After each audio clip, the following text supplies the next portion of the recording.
Y bueno, la tenemos a ella, nuestra columnista que siempre tiene la palabra justa y que habla sobre coaching educativo, nuestra querida Flavia Sarkis. ¿Cómo estás, Flavia? Lorena y Mariana te saludan. Hola Lore, hola Mariana, ¿cómo estás? Hola. Buenas tardes. Bien, ¿todo bien? ¿Vos? Acá preparando todos los motores listos para el 26. Cuenta regresiva, falta nada. Falta nada, poquísimo. Sí, ya hay 900 inscriptos, te vamos contando. ¡Qué maravilloso! Sí. Y los que no sabemos, porque hay algunos que van a ir sin inscribirse. Sí, tal cual. A mí me pasa en las escuelas que por ahí ya me han preguntado y uno va dando vueltas y bueno, me encanta ese entusiasmo del docente siempre, ¿no? Uh-huh. Qué lindo eso. Sí, bueno, y muchos con la incertidumbre y las ganas de aprender sobre coaching educativo, porque para muchos es algo nuevo. Tal cual. Entonces, bueno, van con esa expectativa al Congreso, por lo menos acá en La Plata, que de varios colegas y compañeros que me han escrito. Así que bueno, qué lindo, Flavia, que puedas estar presente y que de tu mano lo lleves a conocer esta herramienta tan valiosa, ¿no?, para el aula. Bueno, eso intentaremos hacer, estamos pensando ahí en poder ofrecerlo mejor. Y bueno, y justamente dije, bueno, hoy vamos a entrar en calor, ¿no? A prepararnos para... justamente mi idea es llevar la reflexión el viernes próximo a pensar sobre cómo habitar el aula hoy, ¿no? Sí. Esta es un poco la consigna con la que yo me acerco y porque esto tiene que ver, como vos decís, Lore, con la mirada del coaching, donde básicamente lo que hacemos todo el tiempo es repensar desde qué lugar estamos observando las cosas y las queremos explicar, ¿no? Y en la última columna, por ejemplo, habíamos conversado sobre esta dicotomía entre abordar el trabajo nuestro cotidiano desde el tengo que hacer algo, desde la obligación, o desde el quiero hacer algo cuando aparece en juego mi compromiso, mi motivación, esta inspiración que nos mueve a los educadores. Ya simplemente observar desde un u otro lugar nos va a hacer tomar decisiones diferentes, ¿no?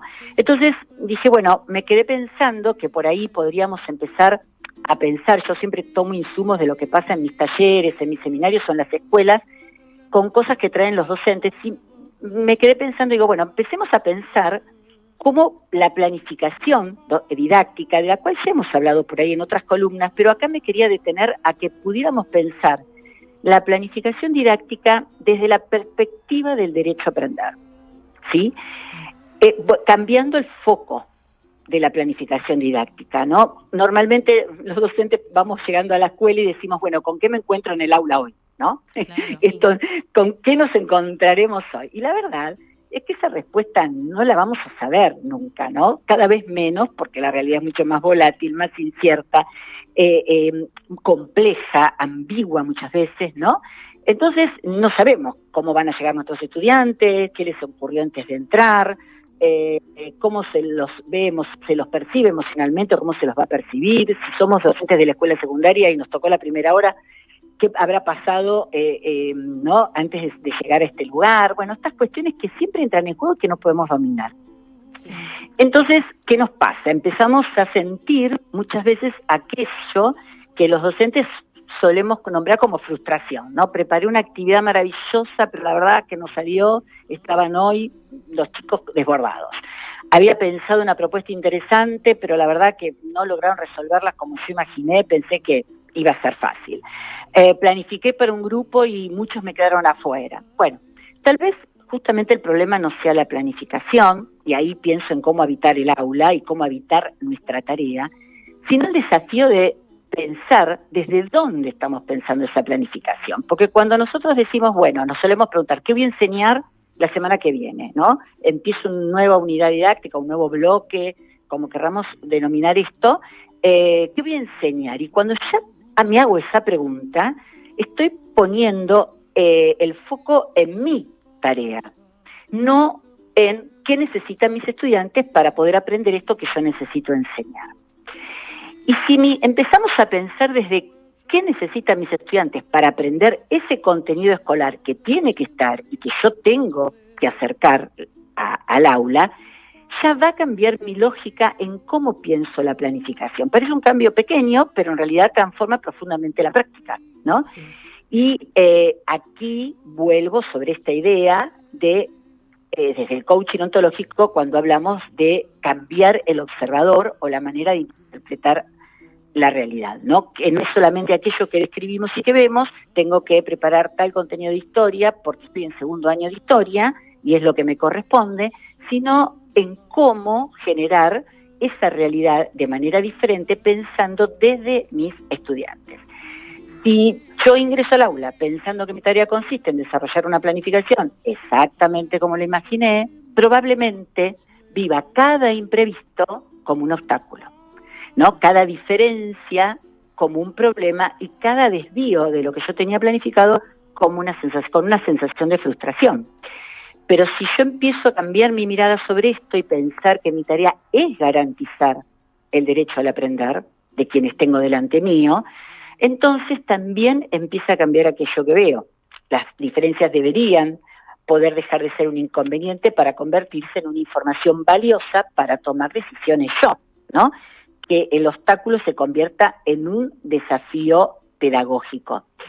Y esas adaptaciones que yo tenga que hacer para futuras clases ya dejan de ser una señal de que no funcionó. Esto sobre todo pasa mucho en los docentes que inician su formación profesional, su trayecto profesional y sienten que no están pudiendo, que no están encontrando la vuelta. Bueno, en realidad, si yo pongo la mirada sobre por qué no está funcionando y ese por qué no responde a porque me equivoqué con la actividad que elegí, sino porque no pensé cuáles son las necesidades de mi grupo para poder pensar la planificación, probablemente cambie la mirada. Durante muchísimo tiempo nosotros pensamos la planificación asociada principalmente a organizar contenido, secuenciar actividades, distribuir tiempo y prever evaluaciones. Desde ahí la pensamos. Y todo eso es importante, claramente, pero cuando ponemos el centro en ese derecho a aprender, la planificación deja de ser solo un mapa que tengo que ir cumpliendo para convertirse en una anticipación de condiciones que puedan favorecer el aprendizaje.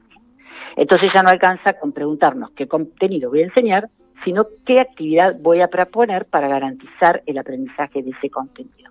Y ahí me permito un paréntesis justamente con estas dificultades que muchas veces sentimos como dificultad, que no es una dificultad, sino que así la percibimos claramente, cuando tenemos un estudiante integrado, articulado, con otra institución, que tiene una condición diferente para acceder al aprendizaje y que yo lo veo como un obstáculo, porque precisamente lo veo como un obstáculo a la planificación que yo hice.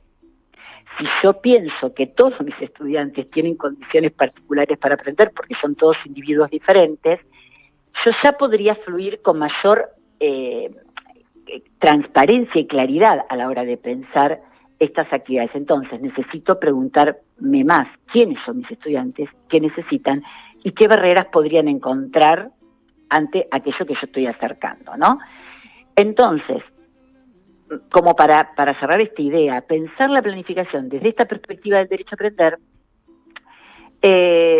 me hace pensar, por ejemplo, ¿no? A ver, si nosotros pensamos en términos de enseñar, ¿qué pensamos? Bueno, no solamente el contenido, sino cómo voy a explicar este tema, qué actividad voy a pensar dar para resolver o acompañar la explicación, mejor dicho, qué ejercicio voy a proponer para que resuelvan mis estudiantes y cómo lo voy a evaluar, ¿no? Lo que hacemos históricamente. Sí.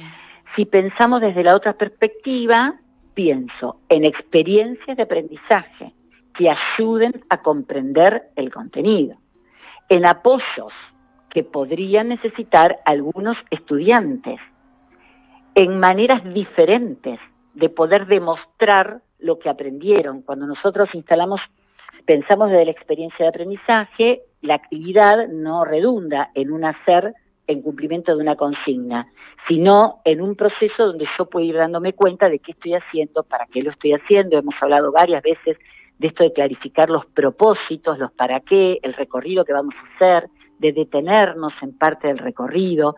Pienso desde ellos. ¿Qué haré si la propuesta no funciona como la imaginé? ¿No? Anticiparme a esto. Cuanto más flexible sea mi propuesta, más fácil se va a adecuar a la individualidad o a las particularidades de un grupo. Entonces, todos los estudiantes pueden aprender, claramente. Sí. Partir desde ahí, ¿no? Todos tienen no solo derecho a aprender, sino oportunidades de aprender. Necesito ver esto desde este lugar, que no necesariamente lo van a hacer de la misma manera, ni al mismo tiempo, ni con los mismos recursos. ¿Por qué nos es tan difícil? Y bueno, porque nos hemos formado para que la planificación sea exacta en tiempo y forma, ¿sí? Con hasta mediciones de los momentos de la clase y con resultados convergentes. No hemos pensado el aprendizaje de manera divergente. Entonces, hoy creo que, volviendo a pensar en cómo habitar el aula hoy o la organización escolar, en principio mirando de manera divergente, mirando más flexiblemente, mirando debajo, ¿no?, del iceberg, como digo, todo lo que está ocurriendo allí en términos de emocionalidad, de vínculos, de comunicación, de conversaciones pedagógicas. Por eso el desafío ya no es solamente que podamos enseñar, ¿no?, Sí. sino precisamente que podamos generar las condiciones para que ese aprendizaje sea posible, que es casi cambiar la tarea que hacemos o que tenemos como concebida naturalmente, ¿no? Sí, sí. Sobre todo en las aulas actuales donde conviven múltiples formas de aprender, distintos ritmos, intereses diversos, trayectorias escolares totalmente heterogéneas, no importa el nivel, ¿no? Entonces, frente a esa diversidad, muchas veces aparece esa sensación de que es imposible llegar a todos, ¿no? Sí. Y quizá no se trate de hacer una planificación diferente para cada estudiante, porque esto probablemente alguien que esté escuchando dirá, bueno, pero Flavia me está diciendo que tengo que hacer una planificación casi individual. No, se trataría de diseñar propuestas más flexibles, más abiertas, más accesibles desde el inicio, Claro, y de hecho, más sin saber a dónde llego. y de hecho, Flavia, y acá lo digo, ¿no?, con una determinada experiencia, ¿no?, ya en la práctica, que viste que la improvisación también es un recurso, no te digo de siempre, pero es un recurso que a mí, por ejemplo, me ha servido. Absolutamente. De hecho, me pasó en unas clases de construcción de la ciudadanía, que justo estoy escuchando atentamente lo que estás diciendo, que además de la comunicación pedagógica y todo esto que venís relatando vos, que es importante en el aula, también es importante hacer hincapié en los intereses, ¿no? Y me pasó que estábamos hablando de voto joven, por ejemplo, que era uno de los contenidos a tratar, y se disparó para hablar de las diferentes ideologías que se suscitaban en función de los candidatos que había en las diferentes plataformas de oferta en las elecciones, ¿no? Y entonces ellos dicen, profe, pero a nosotros nos gustaría investigar, por ejemplo, sobre el socialismo, el liberalismo, el capitalismo. Y a mí me pareció fantástico, porque Absolutamente. Eso derivó en otra clase que estuvimos hablando sobre diferentes ideologías. Y después terminamos hablando del bloqueo del estrecho de Hormuz. Imagínate, o sea, ¿a dónde nos llevó? ¿A dónde? Bueno, esto es, el lore, es literalmente hacia dónde debemos lograr ir, Sí. Para lo cual primero tenemos que trabajar nuestra confianza como educadores, Claro. ¿no? Creo que hoy los educadores lo que más necesitamos trabajar es nuestra confianza. Sí. Nosotros sabemos hacia dónde queremos ir, nosotros somos los adultos responsables de estas experiencias de aprendizaje. Por lo tanto, no nos tiene que dar temor a dónde iré a parar si dejo fluir los intereses de los chicos. Voy a ir a parar a un aula concentrada, atenta, involucrada y comprometida con lo que está sucediendo, porque ellos son los que van orientando nuestras conversaciones pedagógicas. Y ahí vuelvo a la perspectiva, a mirar desde esta perspectiva del derecho a aprender. Son ellos los que tienen que aprender. Sí. Entonces van a aprender como ellos están deseando y pudiendo aprender. Entonces aceptar esto nos relaja un montón y potencia nuestras capacidades como educadores, que a veces están como achatadas porque seguimos estos pasos de primero esto, después lo otro. Entonces a veces necesitamos generar posibilidades múltiples, ¿no? Si yo tengo que ir a trabajar este contenido X, en este caso, no sé, en la participación política de la ciudadanía, bueno, ¿cómo se les ocurre a ustedes que estamos acá hablando de secundario, por supuesto, ¿no? Pero ¿cómo podríamos nosotros abordar este tema. ¿Qué se les ocurre que deberíamos saber? ¿Qué se les ocurre que deberíamos investigar? ¿Cómo se les ocurre que podríamos concluir? Y cuando son pequeños, también, ¿no? Si hoy quiero que aprendamos o quiero que pensemos juntos cómo sale el sol. Bueno, ¿y qué tendríamos que ponernos a preguntar sobre cómo sale el sol? O sea, a veces esta cuestión desde la espontaneidad, después que sea nosotros quienes vayamos orientando eso. Por eso digo, si vamos al aula con ideas muy flexibles, pero teniendo claridad de propósito, vamos a llegar a donde queremos y vamos a llegar a más lugares. Entonces, en vez de preguntarme qué enseñar y cómo hacerlo, preguntarme qué necesitarán los chicos las chicas, para que yo pueda acercar este contenido, ¿no? ¿Cómo puedo mejorar mi modo de conocer para ellos ante las necesidades que yo creo que van a tener? Su interés, creo, interesarte en lo que a ellos les interesa, ¿no? Exactamente. Ir en busca de, a través de la indagación y planificar a partir de eso.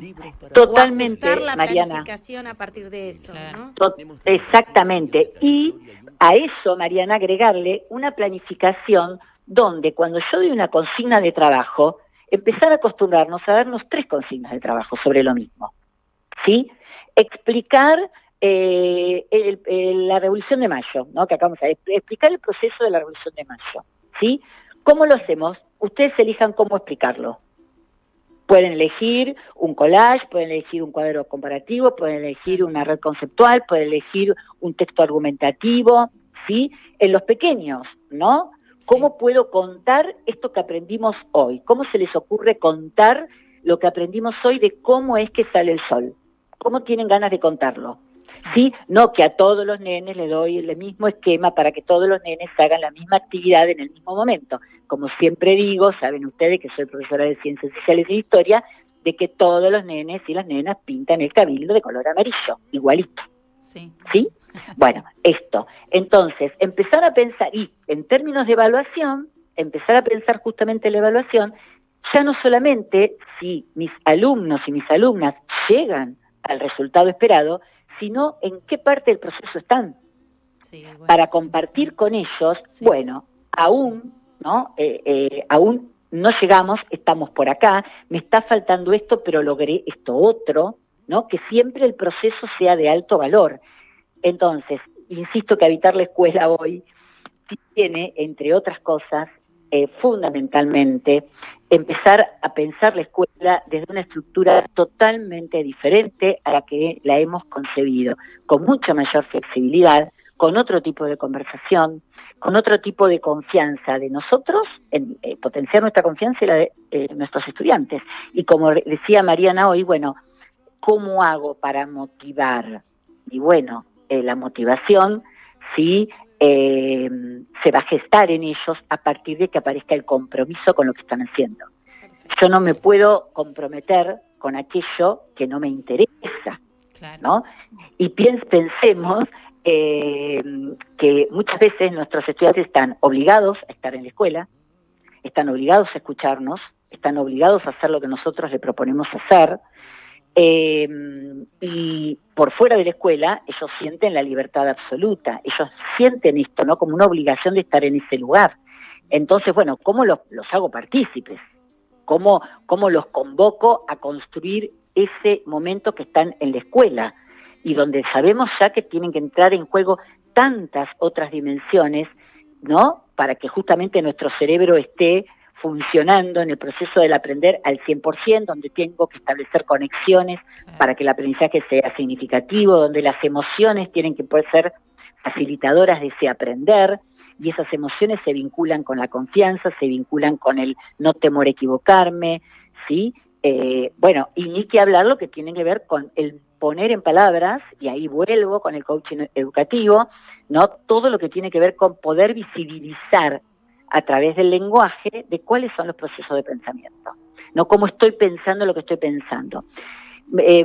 Comparto una idea, una cosa sencilla como la que vos traes, Lore, de tu escuela. Ayer un estudiante del profesorado, en sus prácticas, replicando cosas que hacemos en el aula, por supuesto, se encontró entre una adolescente que en la clase de construcción de la ciudadanía, ella preguntaba sobre cosas que les gustaban hacer, porque estaba tratando de abordar el concepto de identidad. Bueno, y cada uno ponía lo que le gustaba, y un adolescente dio una respuesta propia de un adolescente que contestó nada. Y mi alumna me dice, ay, profe, le fui a preguntar, como vos nos decís a nosotros, y ella le preguntó, bueno, me encantó tu nada, contame cómo es tu nada. Y el adolescente se quedó, me dice, bueno, nada, profe, nada, a mí me gusta estar tirado en la cama, no me gusta hacer nada. Ah, bueno, no, te gusta estar en la cama. Claro. Entonces, él la miró y dijo, entonces lo puedo escribir como algo que a mí me... Sí, pero ¿por qué traigo esto? Ahí vuelvo en la conversación de coaching que tiene que ver con la repregunta o la pregunta poderosa que me abre juego a otras cosas. Este adolescente que había decidido no ser parte de, por eso contestó su nada, se encontró con alguien que valorizó esa nada, repreguntó sobre esa nada y ahí apareció el adolescente. ¿Sí? Entonces, es tan sutil pero tan profundo por sobre lo que tenemos que trabajar, que yo creo que el primer gran paso es soltarnos, es relajarnos, es empezar a disfrutar de lo que hacemos. Estamos tan condicionados con lo mal que sentimos que trabajamos, ¿no? Sí. Estamos tan imbuidos en lo mal que la pasamos en las escuelas, lo mal que se vive en las escuelas, la falta de autoridad, la falta de respeto, la falta de compromiso. Estamos imbuidos en todo eso, pero no estamos pudiendo ver que algunas puertas hay y que de hecho tenemos que poder encontrarlas, porque esta es nuestro trabajo, ¿no? Me decían algunas docentes el otro día en un taller, me decían, bueno, lo que pasa es que nosotros no sabemos con qué nos encontramos cuando llegamos al aula, que es como empecé a hablar hoy, ¿no? Sí. Y digo, bueno, y si empezamos a pensar cuando vamos caminando a la escuela, ¿qué puedo llevar yo hoy diferente al aula? Y no esperar con qué nos vamos a encontrar. Claro. Eso ya me va a poner en un lugar diferente. Sí, no. Ya me va a poner en un lugar diferente. Bueno, ¿sí? Y empezar a soltar también, como vos decís. Sí, tal cual, chicas. Tenemos que soltar. Los docentes tenemos un corazón especial, ¿no? Sí. Que tiene un alto nivel de apasionamiento por lo que hacemos. Sí, sí. Somos altruistas en muchas de las cosas que hacemos. Tenemos que encontrar eso, tenemos que buscar en nuestro interior eso. Sí. Principalmente para nosotros como seres humanos, ¿no? Por eso ahí escuchaba como se me presentaba en la columna, ¿no? Del ser al hacer, va por ahí. Sí. Nosotros, reencontrarnos con nosotros, con nuestras fortalezas, con nuestros compromisos, con nuestros querer, para ahí vamos a acercarnos a la escuela de una manera diferente y vamos a lograr, no hay posibilidad de aprender sin vínculo, y lo que nos está costando son los vínculos con nuestros estudiantes, coincido. Sea la edad que fuere, ¿no? Sí, tal cual. Y ese es el valor que hoy tiene la escuela para acercar, ¿sí? De alguna manera, pensar desde ahí. Tal cual. Gracias, Flavia, la verdad que hermoso escucharte y bueno... nos vemos el viernes. Sí. Nos vemos el viernes, ay, qué emoción, sí. Qué emoción. Mirá con todo lo que vas... escuchando esto, la verdad que yo creo que el que estaba dudando ya va de una. ya va de una, sí, por supuesto, y allá podremos seguramente conversar y también más allá de ese momentito, sí. Que aparte es todo un honor, todos los colegas con los que vamos a estar compartiendo esto, y creo que va a ser de enorme valor para todos los docentes que se acerquen, ¿sí? Porque eso nos une, ¿no? Sí, nos une el punto de vista y la mirada, y me parece que eso es lo más lindo que va a acercar el encuentro. Sin dudas. Gracias, Flavia, por estar. No, gracias a ustedes, hermosas. Buena tarde y nos vemos prontito. Nos vemos beso, cariños a la audiencia. Gracias. Chau. Pasó por Asuntos Docentes Flavia Sarkis en su columna de Coaching Educativo.